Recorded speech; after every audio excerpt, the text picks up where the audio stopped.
ખેડૂતોના સારા દિવસો આવશે તેવી ચૂંટણી પ્રચારમાં વાતો થઈ રહી છે। તેવામાં સુરેન્દ્રનગરના વરિયાળી પકવતા ખેડૂતો પરેશાન જોવા મળી રહ્યા છે, કારણ કે પકવેલી વરિયાળીના પૂરતા ભાવ નથી મળી રહ્યા અને વરિયાળીને ગોડાઉનમાં સંગ્રહ કરવાનો વારો આવ્યો છે।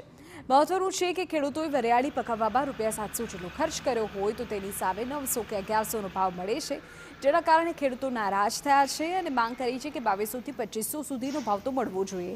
જો કે પૂરતો ભાવ ન મળતા ખેડૂતોની આર્થિક કમર તૂટી છે।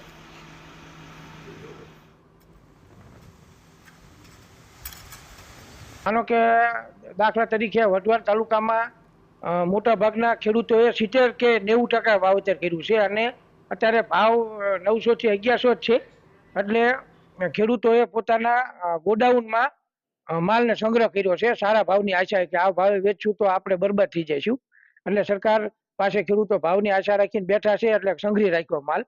4000 થી 4500 ની ભાવ મળ્યા હતા અને આ સાલ એવી આશા હતી કે આ સાલ પૂરતા પ્રમાણમાં ભાવ મળી રહેશે, તો આ સાલ વાવેતર વધારે કર્યું તો વરિયાળીના ભાવ 900 થી 1100 રૂપિયા। તો આમાં ખેડૂતોને એક જ તકલીફ છે કે જેથી કરીને ભાવ મળી રહે 2000 થી 2500 રૂપિયાની આજુબાજુ, તો ખેડૂતોને પોસાય તેમ છે। નકે તો આમાં એવું કે દવા, પિયત, પાણી, આવો ખર્ચો, મજૂરી બહુ ચડી જાય છે, તો ખેડૂતને મજબૂર થઈ અને ગોડાઉનમાં આ માલ સંગ્રહ કરવો પડ્યો છે।